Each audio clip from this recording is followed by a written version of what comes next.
Friends, आज की इस वीडियो में हम लोग तबाही तरीके से देखने वाले हैं कि आपका मेकिंग ऑफ इंडियन कॉन्स्टिट्यूशन यानी कि हमारा जो संविधान है वो कैसे बनता है। अब देखो यार, संविधान क्या है? तो संविधान को ना बिल ऑफ राइट कहा जाता है। ठीक है, अब ये क्वेश्चन धाए दे आएगा, बिल ऑफ राइट क्या है? तो बोल दोगे कॉन्स्टिट्यूशन है सर जी।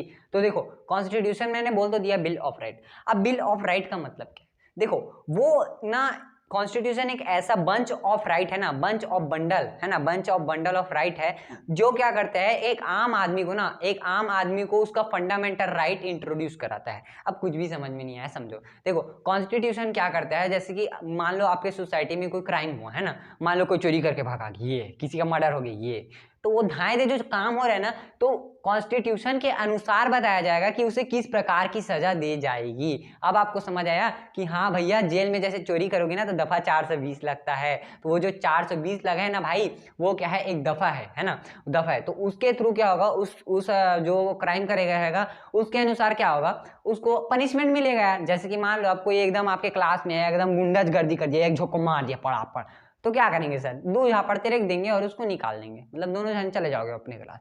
लेकिन वो बड़ा ही एकदम बड़ा वाला कांड कर दिया, एकदम किसी नाक कान फोड़ दिया, तो उसको 7 दिन के लिए सस्पेंड कर देते हैं। तो यही वही वाला सिस्टम है ना। जैसे कि कोई मर्डर किया है ना, तो मर्डर किया तो उसको कितना लंबा सजा देना है ना। और जैसे कि मान लो कोई चोरी किया तो उसको कितना बड़ा सजा देना है। तो यही सारी चीजें हैं, है ना। तो अब चलो भाई, हम लोग कॉन्स्टिट्यूशन के बारे में समझते हैं। तो देखो यार, जो हमारा कॉन्स्टिट्यूशन है ना, वो पहले से इतना अच्छा नहीं था। ठीक है, हमारे कॉन्स्टिट्यूशन को बनाने के लिए बहुत सारे सर्कमस्टेंसेस का हमको फेसेस करना पड़ा। अब भाई मैं क्या क्या बोल रहा हूँ भैया, आपके पल्ले नहीं पड़ रहा है। तो देखो यार, कोई भी चीज को जैसे आप बना रहे हो, जैसे कि मान लो अगर MS धोनी का करियर जानना है ना, तो उसका पास्ट जानो, है ना। कि आप अगर आपको उसका क्या जानना है, जर्नी जानना है, तो आप उसका पास्ट जानते हो, यानी कि पास्ट में जाकर देखते हो कि MS Dhoni the untold story picture में क्या क्या बताया है, मूवी में क्या बताया है ना। वो नहीं बोल रहा हूँ, मतलब उसके पीछे का थीम क्या है, उसने किस प्रकार से स्ट्रगल किया।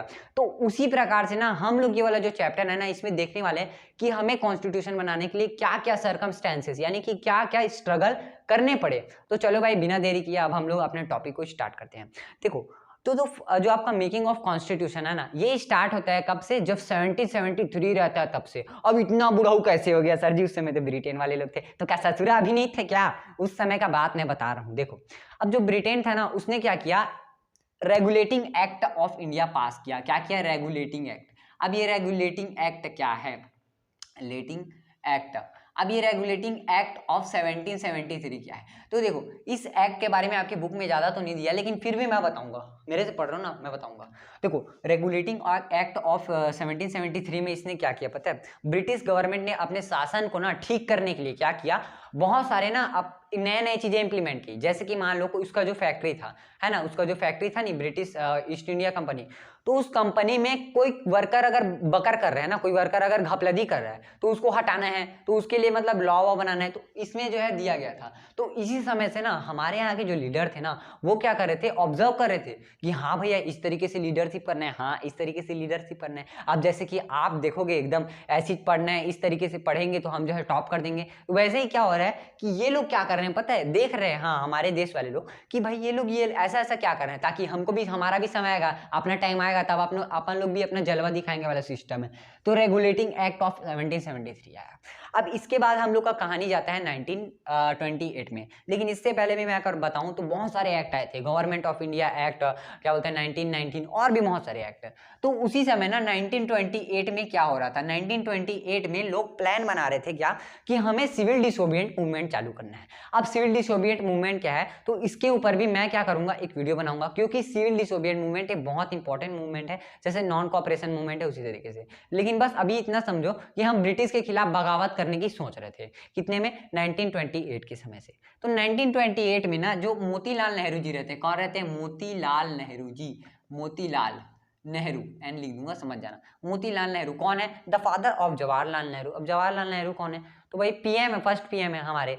तो मोतीलाल नेहरू जी ने क्या कहा कि हमें एक ड्राफ्ट कॉन्स्टिट्यूशन बना लेना चाहिए। जैसे कि मान लो आप काइन मास्टर में एडिट कर रही है, तो ड्राफ्ट का मतलब क्या है, पहले से किसी चीज को बना कर रखना, इंप्लीमेंट नहीं किए हैं अभी, इसको लागू में नहीं लाए हैं, लेकिन पहले से बना कर रख ले रहेंगे ना, तो थोड़ा तसल्ली होगा बाद में। अगर मान लो हम लोग अभी धाए थे, इन लोग को लग रहा था कि हम लोग अभी धाए चले ना एकदम 1930 में एकदम आजाद, ये भारत आजाद हो गए, यही वाला सिस्टम आने वाला था।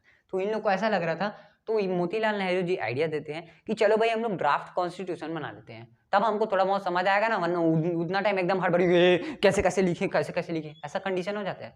तो मोतीलाल नेहरू जी ने बहुत अच्छा सजेशन दिया कि हम एक ड्राफ्ट कॉन्स्टिट्यूशन बनाना चाहिए।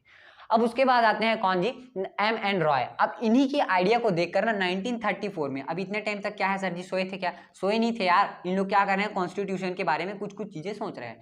अब 1934 में क्या होता है, एक व्यक्ति रहते हैं M.N. रॉय के, M.N. रॉय नाम का, ये आपके बुक में नहीं लिखा है, फिर भी एक्स्ट्रा नॉलेज दे रहा हूँ क्योंकि आप मेरे चैनल में पढ़ रहे हो। ये रिसर्चर, रिसर्च करके सारी चीजें बता दी जाती है, कोई दिक्कत वाली बात नहीं है। तो 1934 में ना M.N. रॉय, कौन थे M.N. रॉय, ये क्या थे, एक लिबरल डेमोक्रेटिक वाले लोग थे, जो ना क्या कहते थे कि हमें ब्रिटिश गवर्नमेंट को हटाना है। ये क्या कहते हैं कि हमें एक कॉन्स्टिट्यूएंट असेंबली बनाना चाहिए। क्या बनना चाहिए? कॉन्स्टिट्यूएंट असेंबली, है ना। कॉन्स्टिट्यूशन को जो बनाएगा उस असेंबली को कॉन्स्टिट्यूएंट असेंबली बोल देंगे सर जी। अब इसके बारे में भाई आप एकदम नाम को लेकर दादा रे कॉन्स्टिट्यूएंट असेंबली, हरे तो सुनो ना भाई, कॉन्स्टिट्यूशन को जो बनाएगा वो कॉन्स्टिट्यूएंट असेंबली होगा, सीधी भाषा में, 2 लाइन में खत्म हो गया। तो जो कॉन्स्टिट्यूएंट असेंबली वो क्या करेगा, एक ड्राफ्ट कॉन्स्टिट्यूशन तैयार करेगा आगे के लिए, ताकि जब हम लोग आगे जाएं तो हमें जो है ज्यादा परेशानी का फेस ना करना पड़े। तो ये सोचते हैं कौन, M.N. रॉय जी, और इनकी बात को 1935 में ले लिया जाता है। अब उस समय क्या होता है कि ना, उस समय हो ये रहा था उस समय ना लोग बदले की भावना में थे, और ब्रिटिश गवर्नमेंट का ये सब चल रहा था, लीडर लड़ा है ना बाबा, लीडिंग लड़ाई। तो लीडिंग लड़ाई के समय ना M.N. रॉय जी का बात उतना कोई ध्यान नहीं दिया। उसके बाद 1935 में इनको नींद से होता, ये दादा ये M.N. रॉय यही चरस ना, हाँ यही अच्छा बात बोल रहा है, कॉन्स्टिट्यूएंट असेंबली बनाना चाहिए। तो उसके बाद M.N. रॉय की बात 1935 में बन जाती है। उसके बाद बाबा रे बाबा क्या हो गया रे, उसके बाद क्या लाता है कौन, ब्रिटिश गवर्नमेंट लाता है, क्या बोलते हैं गवर्नमेंट एक्ट ऑफ इंडिया। क्या लाते हैं? Government act of India. अब ये क्या है, तो sir ji government act of India ना क्या होता है, GOET मतलब government act of India. India ला देता है कितने में बाबू, 1935 में। ये ससुरा, क्या आपको समझ में आ रहा है कि क्यों लाया है सर जी? ये है कॉन्स्टिट्यूएंट असेंबली का झोल है ये सब। क्या है? कॉन्स्टिट्यूएंट असेंबली का झोल है जी, CA का झोल है, CA का झोल है, तभी ससुरा कुछ किया है। क्योंकि ब्रिटिश वाले लोग ना बहुत तेज है ना, बहुत तेज है, मतलब कुछ भी करने जाएंगे तो चुल मचा रहेंगे, बीच में ही करते रहेंगे, ठीक है, ही करते रहते। क्या करते रहे? ही। अब समझो, ये जो गवर्नमेंट एक्ट ऑफ इंडिया है 1935 का ना, ये जब लाया ना तो ये क्या कर दिया पता है ससुरा, ये ना लोगों को लालच देने के लिए, हमारे के लिए बगावत ना करे करके क्या बोल दिया कि चलो हम क्या करते हैं, इलेक्शन करवाते हैं। मतलब रहूंगा मैं ही सुपीरियर, लेकिन इलेक्शन करवाते हैं। लेकिन आपको पता है कि हमारे देश में हिंदू लोग ज्यादा हैं, तो ये क्या करते हैं, क्रिश्चियन, क्या बोलते हैं, बुद्धिस्ट कम्युनिटी, जो मतलब एकदम माइनर थे, जैसे क्रिश्चियन लोग थे, मुस्लिम लोग थे, उन लोगों को क्या कराता है भैया, इलेक्शन कंडक्ट करवा देता है। हाँ कुछ तो बात है, इन लोग को लॉलीपॉप दे के शांत कराना पड़ेगा। हाँ यही सिस्टम चल रहा है। तो ये क्या है, एक झांसा था, और हिंदू लोगों को इलेक्शन नहीं करवाया क्योंकि इसको पता था अगर ये लोग नेता बन गए तो हम लोग का जो है जितना खड़ली उधेड़ देंगे। उन लोग को पता था कि हम लोग अगर शासन में आ जाएंगे ना तो इनका गुर्दा नहीं छा जाएगा, इसलिए ये लोग हमको कुछ भी नहीं बोले। अब गवर्नमेंट एक्ट ऑफ इंडिया 1935 में क्या किया इन्होंने ना, इलेक्शन कंडक्ट कराया, ठीक है। अभी छोटा मोटा फुचुर पाचर इलेक्शन था, लेकिन उसी समय जो है 1938 की बात है, 1938 में जवाहरलाल नेहरू जी, जो मोतीलाल नेहरू जी के क्या बोलते हैं बेटे हैं, उन्होंने कह दिया कि हमें क्या है, डोमिनेंस स्टेटस चाहिए, नहीं डोमिनेंस स्टेटस चाहिए, डोमिनेंस स्टेटस, यानी कि भाई हम तुम्हारे झांसे में नहीं आने वाले, हमें चाहिए तो पूरा, यानी कि पूर्ण स्वराज चाहिए, हमें चाहिए तो पूरा स्वराज चाहिए, पूरा इंडिपेंडेंट चाहिए, हम तुम्हारे झांसे में नहीं आने वाले। तो अभी आप इसका स्क्रीनशॉट लीजिए। अब देखते हैं क्या कि अब इनके बाद क्या होता है। अब इसके बाद होता है ना यार कि ना, एक स्टैफर्ड क्रिप्स नाम के व्यक्ति थे। कौन थे? स्टैफर्ड क्रिप्स, है ना। तो इसके बारे में अगर आप अगस्त ऑफर देखना चाहें, आपकी बुक में उतना डिटेल नहीं बताया यार, तो देखो अब सीधे स्टैफर्ड क्रिप्स में आते हैं। तो स्टैफर्ड क्रिप्स जो रहते हैं ना, वो अपना क्रिप्स मिशन लाते हैं, कितने में, 1942 में। 1942 में क्या लाते हैं, Cripps mission, Cripps mission, Stafford Cripps नाम था, क्रिप्स मिशन ला दी। अब इस क्रिप्स मिशन में कहा यह गया था कि देखो कंट्री आपका रहेगा, लेकिन कॉन्स्टिट्यूशन हम बना के देंगे। ले, अब गांधी जी बोलते हैं हाँ कुछ तो तुम्हारा जुगाड़ करे पड़े बाबू। तो ये क्या करते हैं, गांधी जी सीधा क्विट इंडिया एक्ट कर देते हैं, क्विट इंडिया,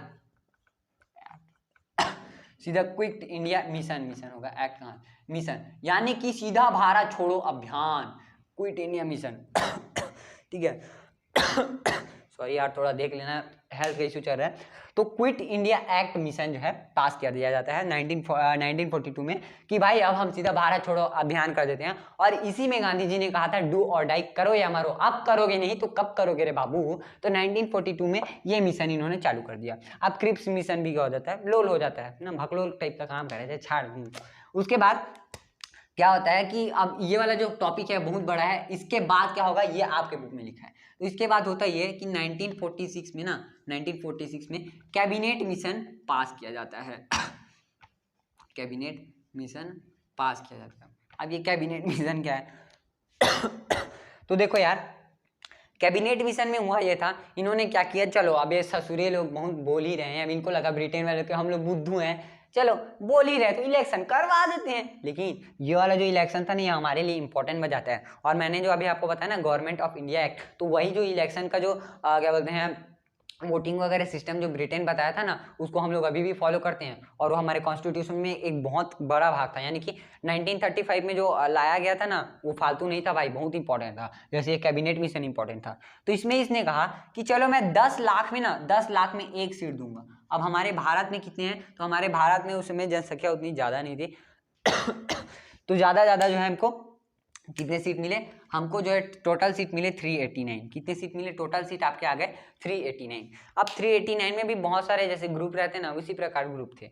तो उसमें से ना 296 यानी 389 में से 296 जो था ना, 296 वो क्या हुआ, वो हम लोग को मिला। और बाकी की जो क्या बोलते हैं, बाकी का कहाँ गया जी ग्रुप, तो जो क्या बोलते हैं आपका कितना था 93 कुछ था, है ना 93। तो 93 कहाँ गया सर जी, तो 93 समझो माइनस करके देख लो ना, एकम 3 8 9, ठीक है 93। तो 93 कहाँ गया, तो 93 मिला प्रिंसली स्टेट को। अब प्रिंसली स्टेट कौन है, तो समझो जहाँ पर ना राजाशाही चल रहा था वहाँ पर अभी भी, मतलब कि डेमोक्रेसी उतना नहीं था, राजाशाही चल रहा था। जैसे दिल्ली में कौन था, अबू जाफर था। अजमेर में था, बलूचिस्तान है ना, पाकिस्तान में बलूचिस्तान सबसे लोग का उसे ही था, बलूचिस्तान में होता है। तो ये जो है 1946 में हो रहा था। अब इसके बाद ना दोस्तों बहुत बड़ा हाहाकार हुआ, क्योंकि इंडिया और पाकिस्तान जो है डिवाइड होने वाला था। इसके बाद था इंडिया और पाकिस्तान का डिवीजन। अब देखो, अब ना फरवरी तक ना सबको पता चल जाता है ना, फरवरी 1947 तक है ना, फरवरी 1947 तक सबको पता चल जाता है कि भाई अब ब्रिटेन वाले लोग छोड़ने वाले हैं, अब ब्रिटेन वाले लोग हमारा देश छोड़ने वाले हैं। और इसी समय ना ये लोग जो फरवरी में क्या करते हैं, अच्छा मैं एक चीज बताना भूल गया कि जो आपने 296 है ना, 296 इसमें से भी ना 73 जो है मुस्लिम लीग को मिल जाता है और 208 हमको मिल जाता है, और बाकी के 15 इंडिपेंडेंट हो जाते हैं। क्या हो जाते हैं, इंडिपेंडेंट, मतलब कि इंडिपेंडेंट हो जाते हैं, यानी अदर ग्रुप वाले। जैसे मान लो बीजेपी है, कांग्रेस है, और ये क्या हो जाएगा अदर ग्रुप, जैसे आम आदमी पार्टी, ये सब लोगों को मिल गया, ठीक है। उसी तरीके से ये किसको मिल जाता है, ये मिल जाता है मुस्लिम लीग, मुस्लिम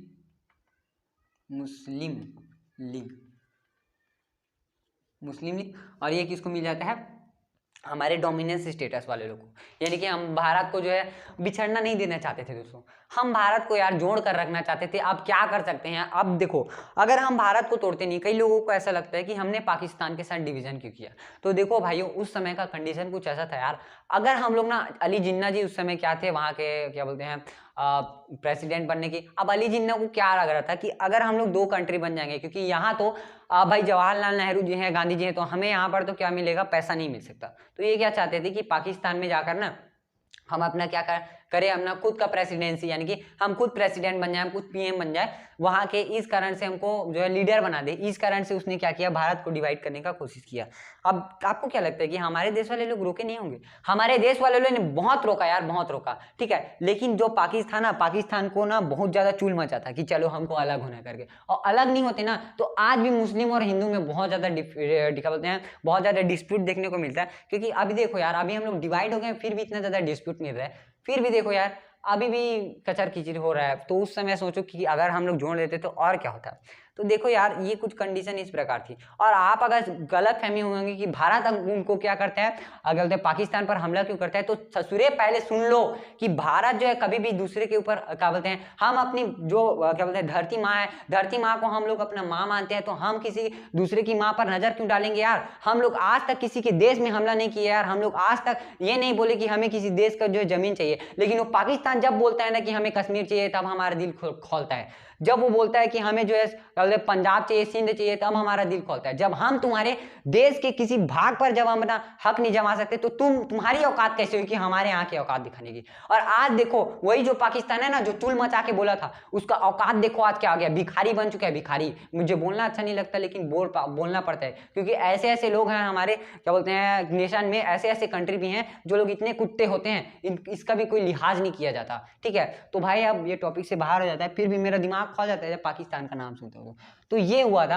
अब इसके बाद क्या होता है 1947 में ना, 1947 में क्या हुआ, तो ये लोग अगर मतलब कि टूटने की कोशिश कर रहे थे, तो 1947 फरवरी तक सबको पता चल जाता है कि हमारा देश आज़ाद होने वाला है, और ये भी पता चल जाता है कि हम जो है अलग होने ही वाले हैं क्योंकि लोगों हमारे जो क्या बोलते हैं इंडिया रहता है उसको पहले से ही खबर रहता है। उसके बाद क्या होता है क्या बोलते हैं लॉर्ड माउंटबेटन जी अपना माउंटबेटन पॉलिसी लाते हैं ना, इंडिपेंडेंस ऑफ इंडिया एक्ट लाते हैं, और क्या कर देते हैं हमारे देश को विभाजित कर देते हैं। और 14 अगस्त तक जो क्या हो जाता है हमारे देश दो कंट्री में हो जाता है डिवाइड। और इसी रात को है ना, इसी के रात को 15 अगस्त को, यानी कि रात को 12 बजे से उस पार जो है 15 अगस्त की रात को लाल किले पर पहला झंडा गाड़ने वाले पहले जो इंडिपेंडेंट नेशन के पहले जो पीएम थे है ना जवाहरलाल नेहरू जी, उन्होंने तिरंगा झंडा गाड़ा है ना, तिरंगा झंडा फहराया हमारे लाल किले में। ठीक है, इसके बाद होता ही है कि ना, इसके बाद ना भैया अपना जो क्या बोलते हैं 14 अगस्त से जो 30 तक का था ना, ये बहुत ज़्यादा डिप्रेशन वाला पीरियड था। क्योंकि भाई अभी मुझे ये बताओ कि अब हमारा देश आज़ाद होने वाला है, और क्या होगा, कॉन्स्टिट्यूशन का बोझ बढ़ने लगे है ना, कॉन्स्टिट्यूशन बनाने के लिए बहुत ज़्यादा ताम झाम करना पड़ेगा।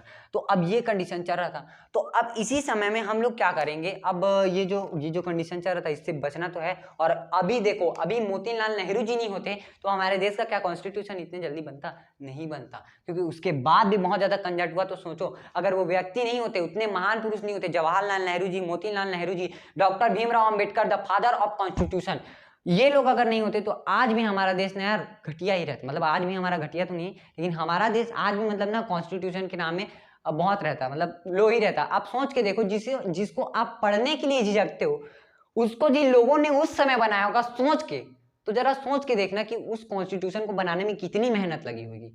आपको लगता है भाई मजाक है, पढ़ोगे ना तो आपका जो है दिमाग घूम जाएगा। इतना कठिन कॉन्स्टिट्यूशन बनाया गया और इतना सूझबूझ के साथ बनाया जाएगा, भाई गॉड क्या ही बताऊं कि भाई वहां पर एक एक लॉ के लिए किया गया। वहां लोग जो है फ्यूचर के लिए भी सोच सोच के जगह छोड़े थे, सोच सोच के इतना ज्यादा कठिनाई से बनाया गया। तो सोचो कि वो लोग कितने भी दुआ रहे होंगे, तब जाके हमारे देश को क्या किए, आजाद किए, फालतू में नहीं। ठीक है, तो कॉन्स्टिट्यूशन बनना बहुत ज्यादा जरूरी है, क्योंकि उसी से हमको अपने लॉ का जानकारी मिलता है। अब नेशन है ना भाई, वो 60 कंट्रीज के कॉन्स्टिट्यूशन को जो है ना 60 कंट्रीज के कॉन्स्टिट्यूशन को मॉडिफाई करके बनाया गया। अब आप सोच के देखो कि 60 कंट्री में जो भी गलतियां की गई होगी, उसे वो जो है हम उसे ना दोहराकर है ना दोहराकर और अपने अनुसार, यानी अपनी जनता के क्या बोलते हैं रिक्वायरमेंट के अनुसार अगर हम उसे अमेंड करके एक कॉन्स्टिट्यूशन बनाते, तो सोचो कितना जबरदस्त कॉन्स्टिट्यूशन बना होगा। भारत को ऐसे ही नहीं कहा जाता है भाई दुनिया का सबसे बड़ा डेमोक्रेटिक, यानी दुनिया का सबसे बड़ा लोकतंत्र देश हमारा भारत है भाई। हमें गर्व होना चाहिए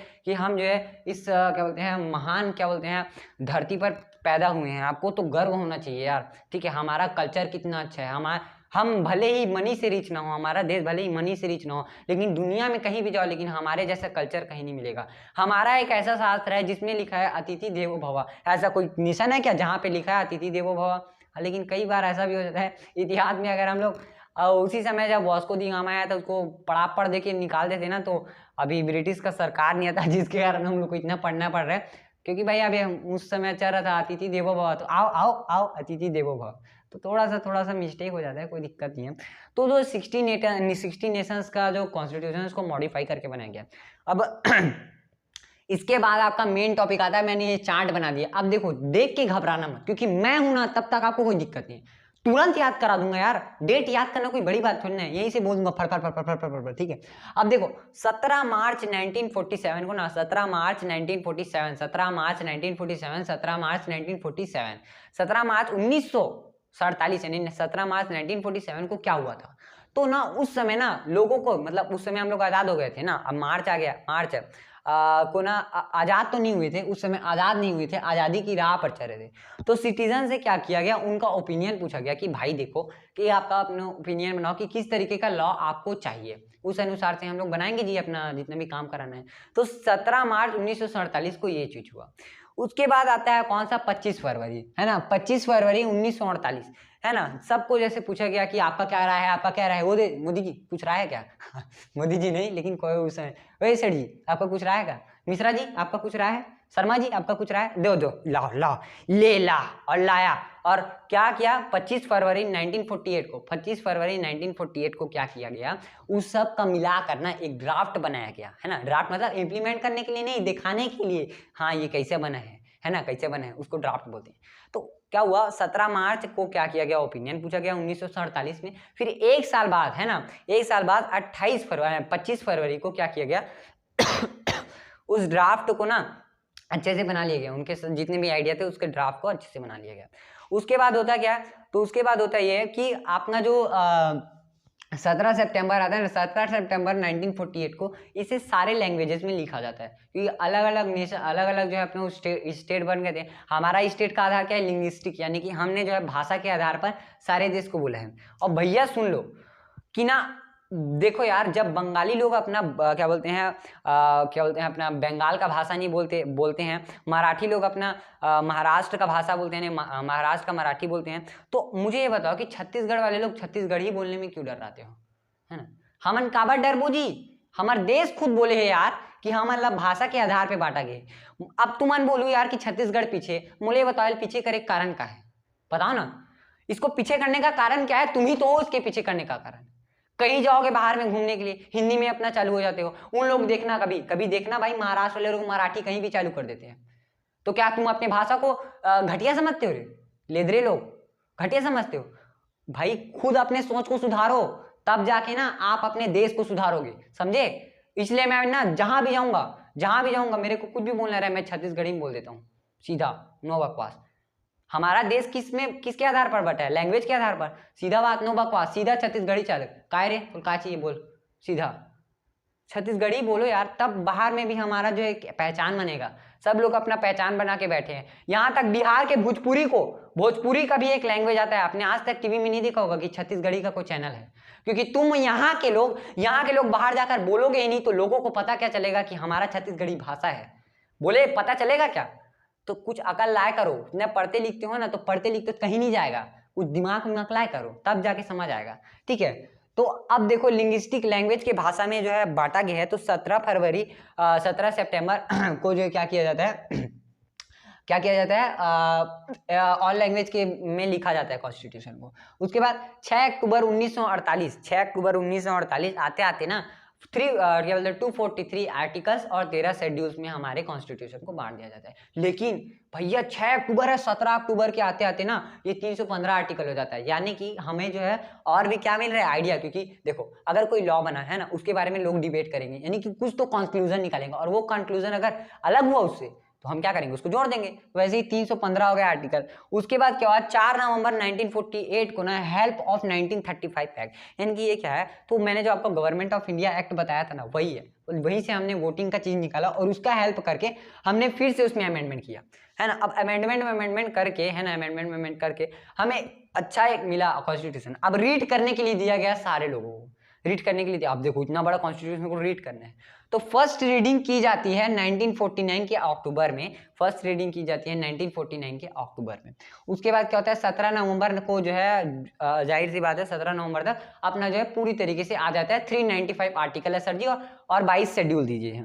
उसके बाद जो है क्या होता है 26 जो नवंबर है ना, उसमें हिंदी और इंग्लिश में कॉन्स्टिट्यूशन लिख दिया जाता है, और 26 नवंबर को हमारा कॉन्स्टिट्यूशन बन के आजाद हो जाता है। अब आपके मन में यही सवाल आया होगा कि हमने उसी समय इंप्लीमेंट क्यों नहीं किया। हम आज भी रिपब्लिक डे यानी गणतंत्र दिवस 26 जनवरी को क्यों मनाते हैं? तो देखो यार, हुआ ये था ना कि मैंने जो आपको 1929 बताया था, उसी समय ना लाहौर सेशन में जवाहरलाल नेहरू जी ने खुद कहा था, जवाहरलाल नेहरू जी ने कहा था कि हम 26 जनवरी तक, यानी कि 1930 के 26 जनवरी तक आज़ाद हो जाएंगे, है ना, ऐसा जवाहरलाल नेहरू जी का कहना था। तो इस डेट का ना इतिहास में एक सिग्निफिकेंस था, इस डेट का इतिहास में एक सिग्निफिकेंस था। इसी कारण से ना 26 जनवरी को ना हमने क्या किया, अपना जो कॉन्स्टिट्यूशन है उसको लागू करवाया, ना कि 26 नवंबर को।